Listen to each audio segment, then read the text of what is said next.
जमीनी स्तर पे काम करने वाले लोग हैं, हम लोग सोशल एक्टिविस्ट हैं, हमने जो भी सीखा है, हमारी जो भी समझ है अपने काम और अपने तो जो हमको लगता है कि 20 साल में सेक्टर में काम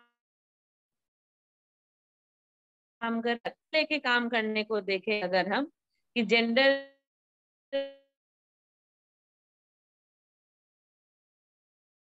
है, तो अगर हम 2016 से अपने कामों को देख रहे हैं तो हमको बहुत सारा चीज जब हम 2016 में गए थे काम करने के लिए और 22 अभी है, हमको बहुत सारा फर्क हमको दिख रहा है, हमको बहुत बदलाव दिखता है। जमीनी स्तर पे काम करने का एक अलग तरह का बदलाव है, वहां पे दिखता है कि लोग कैसे आपकी बात सुन रहे हैं, समझ रहे हैं। शुरुआत में तो लोग मानने को भी तैयार नहीं थे कि अच्छा जेंडर जैसा कुछ ऐसा डिस्क्रिमिनेशन होता है हमारे यहाँ, लड़का लड़की में भेदभाव या बहुत तरह का मौका छूट जाना, इस तरह का कोई भी चीज होता है तो वो लोग मानने को तैयार हुए हैं। उनके अपने व्यक्तिगत जीवन में धीरे धीरे बदलाव आ रहा है। तो वो हमको, मेरे लिए बहुत खुशी का बात होता है कि अगर आप किसी गांव में काम कर रहे हैं और आपको वहां पता चल रहा है कि अच्छा दीदी देखिए आप एक बार बताई थी ना, तो अब हम क्या किए हैं कि हम भी अपने बेटा और बेटी को एक ही स्कूल में भेज रहे हैं। ये नहीं है कि थोड़ा पैसा है तो बेटा को पहले हम अलग स्कूल में भेजते थे और 3 बेटी थी, बेटियों को सरकारी स्कूल में भेज रहे थे। लेकिन आप जब बताई और हम लोगों को भी ये लगा कि पैसा रहेगा तो चारों को भेजेंगे एक साथ प्राइवेट स्कूल में, नहीं तो बेटा को अलग नहीं करेंगे। तो वो फर्क दिख रहा है कि काम करने से, रोज बात करने से, आप रोज जाके मिल रहे हैं, जुल रहे हैं, अपनी बात रख रहे हैं कि हम क्या चाहते हैं समाज में जो हो रहा है क्या हम वैसे ही जीना चाहते हैं कि अपने जीवन में फर्क लाना चाहते हैं। और हम लोग सिर्फ बात करते हैं कि हम क्या बदलाव, आपको क्या लगता है कैसे होगा, तो ये ठीक होगा या गलत होगा, और उसमें अगर लोग ये मान रहे हैं और मान के ये फैसला ले रहे हैं तो वो बहुत मतलब लगता है कि हाँ सच में मेरे काम करने का फर्क हो रहा है, हमारे काम करने का। और वो बदलाव दिखता है। जैसे बहुत सारे लोगों ने अपने जीवन से शुरुआत किया है, अपने घर से, अपने परिवार से कुछ ऐसा फैसला है जो वो लेने लगे हैं कि नहीं ठीक है अभी हमको अपनी बेटी का शादी अभी 4 साल नहीं करना है। जबकि हम जहाँ काम करते हैं, हम बिहार में काम करते हैं, है ना, और बिहार में भी हम गाँव में काम करते हैं।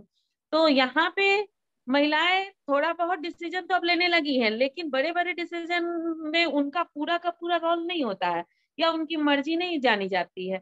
लेकिन अगर शादी जैसे फैसलों में, स्कूल में बच्चा कौन स्कूल में पढ़ेगा नहीं पढ़ेगा, इन सारी चीजों में अगर वो उनकी सहमति ली जा रही है, परिवार वाले उनको मतलब इतना इम्पोर्टेंस दे रहे हैं, तो वो दिखता है कि कैसे मेरे काम में बदलाव आ रहा है, या मेरे हमारे काम करने से वहां पे कैसे उनका थोड़ा थोड़ा उनके सोच में परिवर्तन हो रहा है।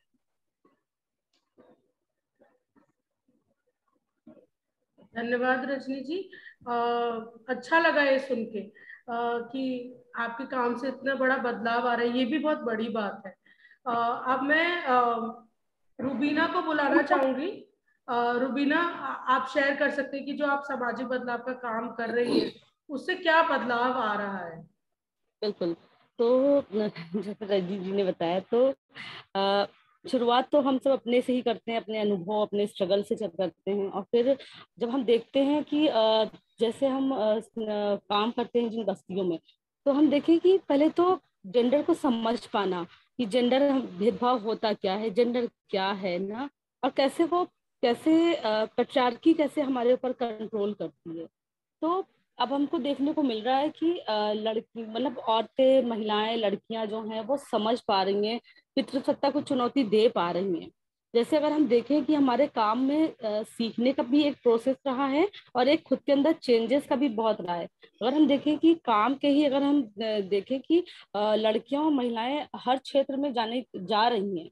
मतलब कि जैसे अगर हम सोचते हैं कि ई रिक्शा चालक, या कहें कि जो ऑनलाइन डिलीवरी करने वाला जो बॉयज थे, तो अभी लड़कियां मतलब हर सेक्टर में जा रही हैं। और ये नहीं कह रही हैं कि नहीं, ये क्योंकि हम हमेशा से हमने देखा है कि महिलाओं का जो हम लोग, अगर हम देखें कि जो हम लोग काम शुरू करवाते थे या देखते चले आए हैं हम बीते सालों से, तो महिलाओं का काम, लड़कियों का काम अचार बनाना, पापड़ बनाना, और ये मतलब यही सब घर से जो जुड़ी हुई यही सब काम देखते थे। पर अभी हम देखें कि हर क्षेत्र में ये वो जा रही है, ई रिक्शा भी चला रही है कि अच्छा सड़कों पे जाएंगे, सड़क सड़क भी हमारी है।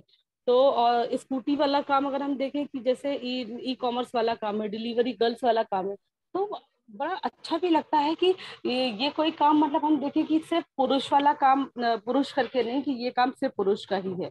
हम सब समझ रहे हैं, हमारे साथ जो लोग जुड़े हैं, जिन बस्तियों में हम काम करते हैं, वो समझते हैं कि हर क्षेत्र में अगर हमको मौका दिया जाए, क्योंकि हमारी परवरिश का एक बहुत बड़ा रोल होता है, जैसे हमारी परवरिश की जाती है कि नहीं ये काम किसका है, ये काम किसका है। तो अब लड़कियां महिलाएं समझ रही हैं कि नहीं ये हम सबका काम है, ये जो मौका देने का वो है।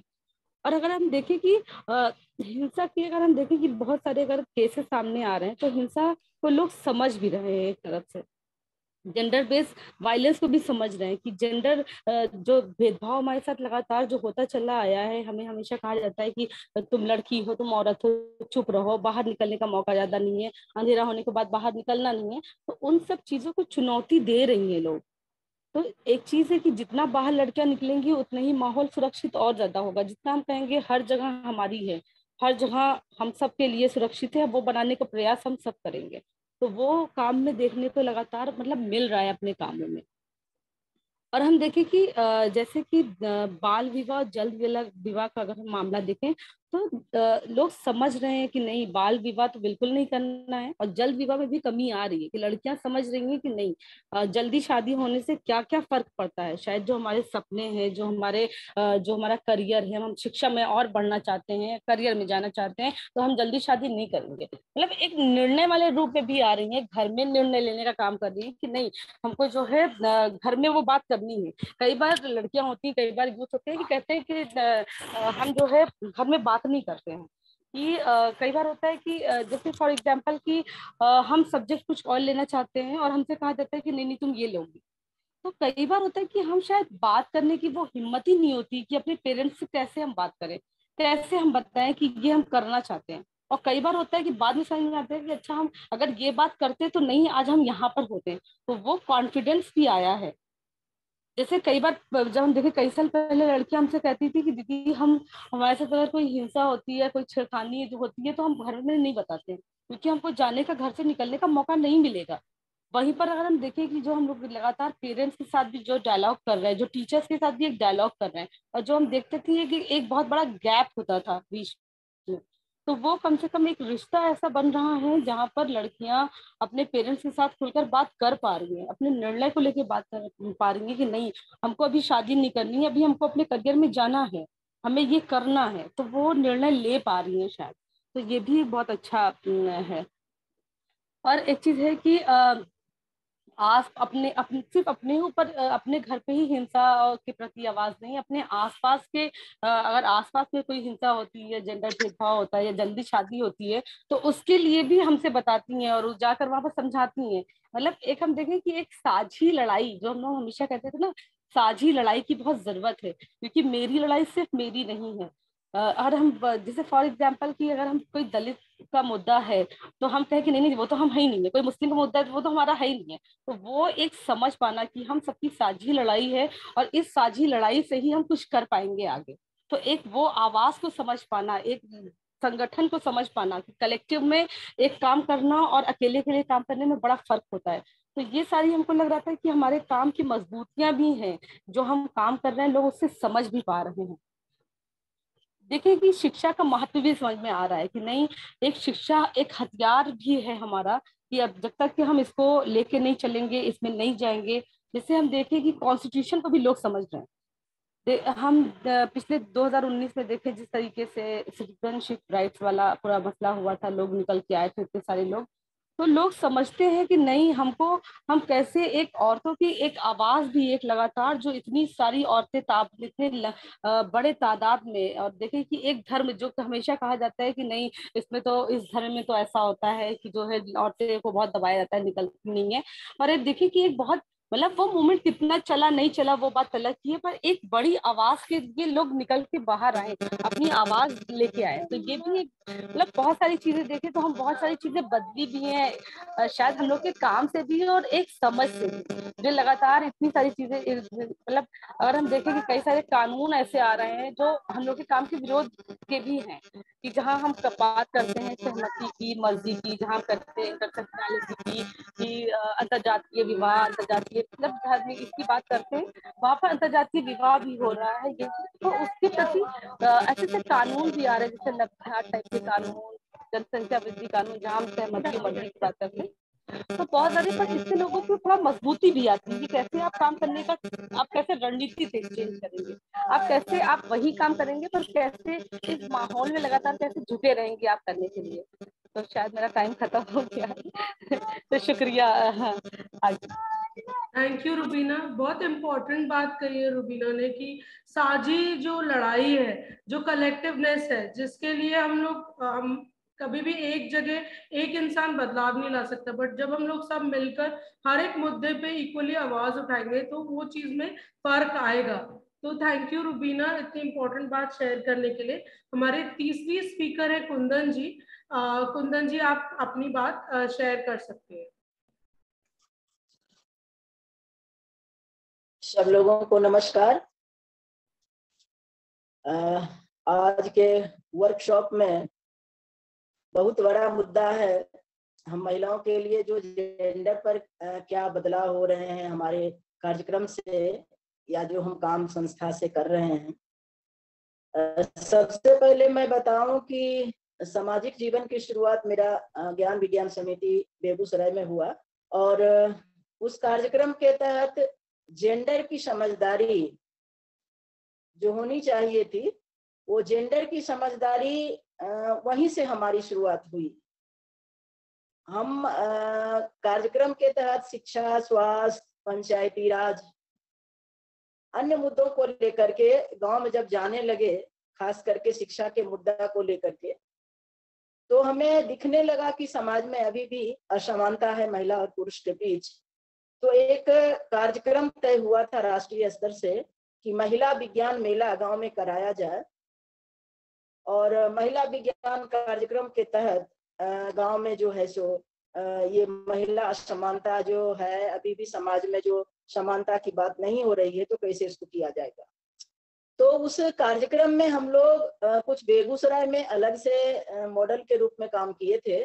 3 दिन का मेला हम लोग लगाते थे गांव में, और गांव में जो मुद्दा है हमारा शिक्षा, स्वास्थ्य, पंचायती राज, खेल, अंधविश्वास, ये सारे कॉर्नर के द्वारा गांव में हम महिलाओं को जागरूक करते थे। और उसमें खास करके था क्या कि महिला के द्वारा, लड़कियों के द्वारा ही नाटक, गीत, ये सारे कार्यक्रम मंच पर किया जाता था।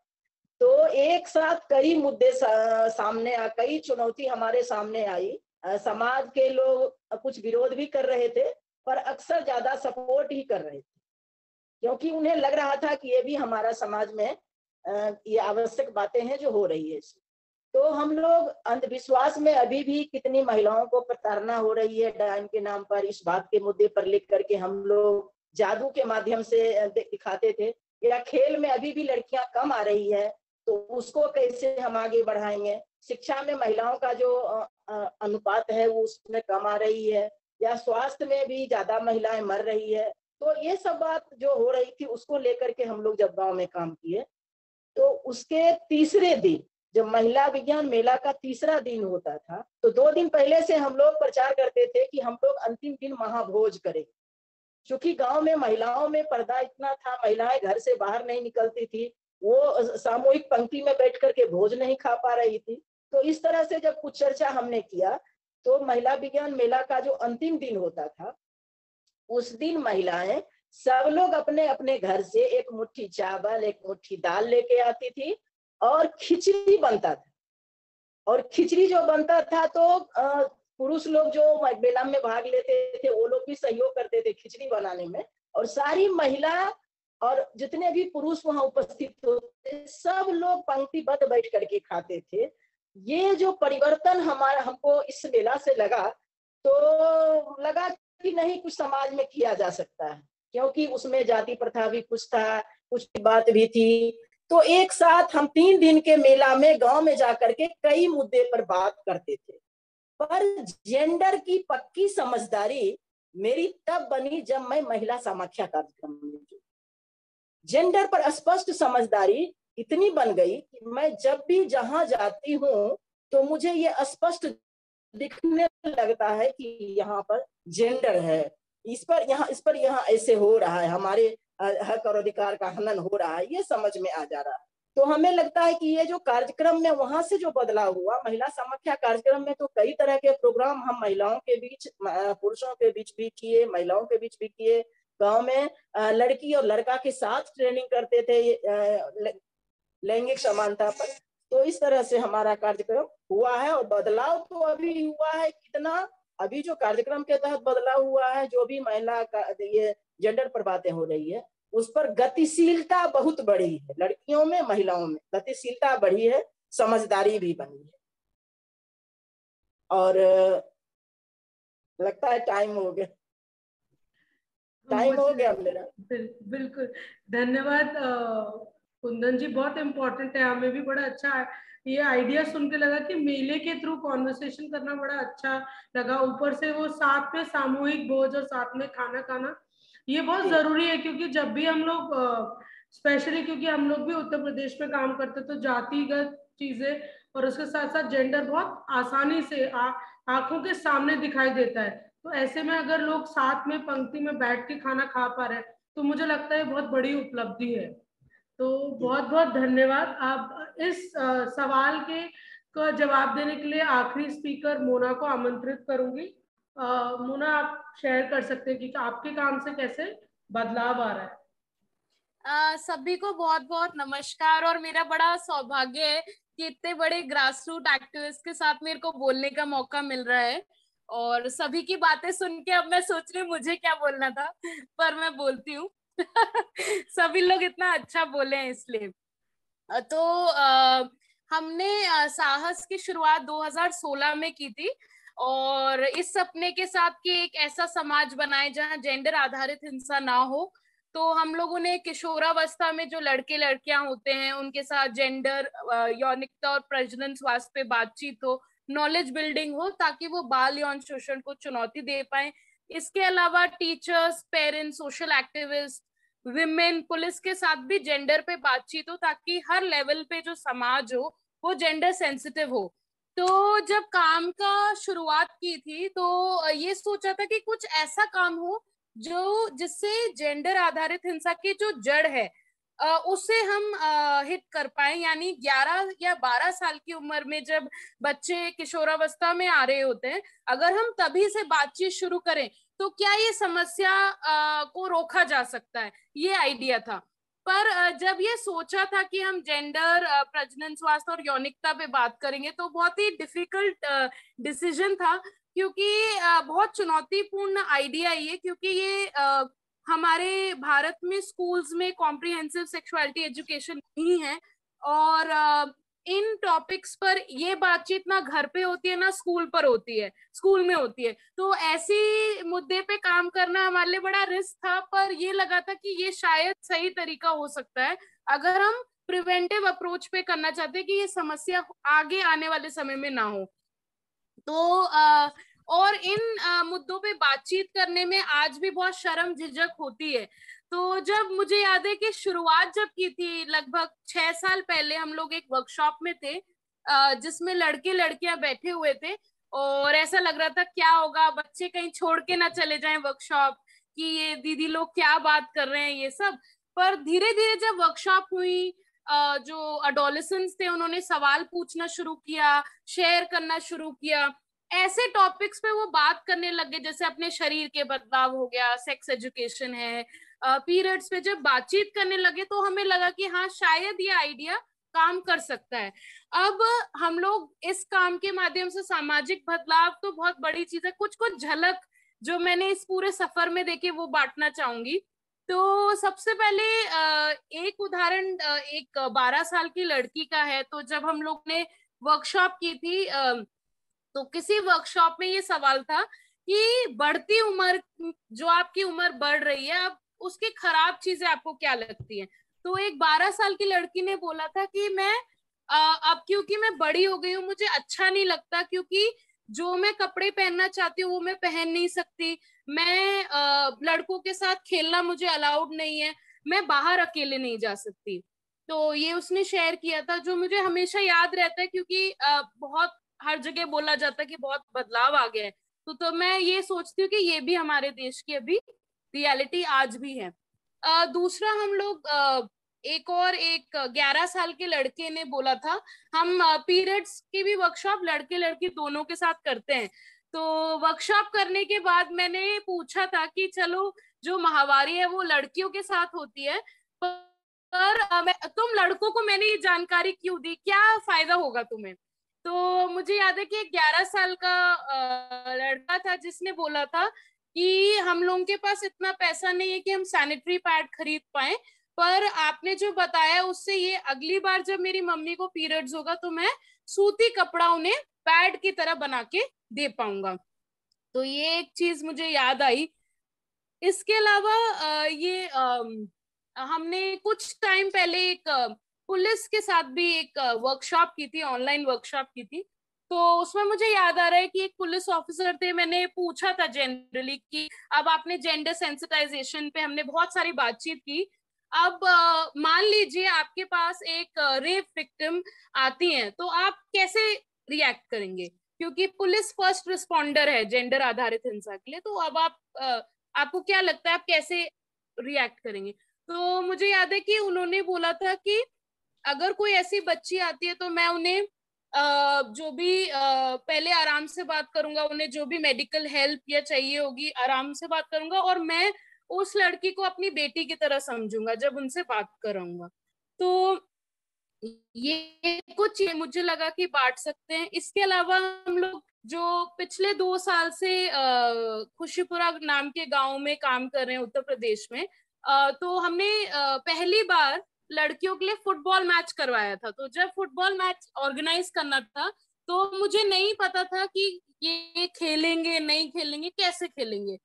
तो जब फुटबॉल का मैंने थोड़ा सा बताया था, जैसे बाकी आपकी मर्जी जैसे खेलो, तो मुझे आज भी याद है लड़कियों ने चप्पल पहनी हुई थी, चुन्नी को कमर, वो खिली मतलब जो उनके चेहरे पे चमक थी, आत्मविश्वास था, और जिस तरीके से उन लोगों ने फुटबॉल खेला, मुझे वो जो उनके चेहरे पे एक खुशी और आत्मविश्वास जब देखा, मैंने कहा ये वाला मैं सामाजिक बदलाव के लिए काम करना चाहती हूँ, जहां पर लड़कियां बिना ये जेंडर की बेड़ियों के, क्योंकि लड़की होने की वजह से आप बहुत कुछ नहीं कर पाते हो, वो सब ना हो। अगर लड़कियों को उतना ही मौका मिले लड़कों की तरह, तो वो भी अपने सपने पूरे कर पाएंगी, आगे बढ़ पाएंगी।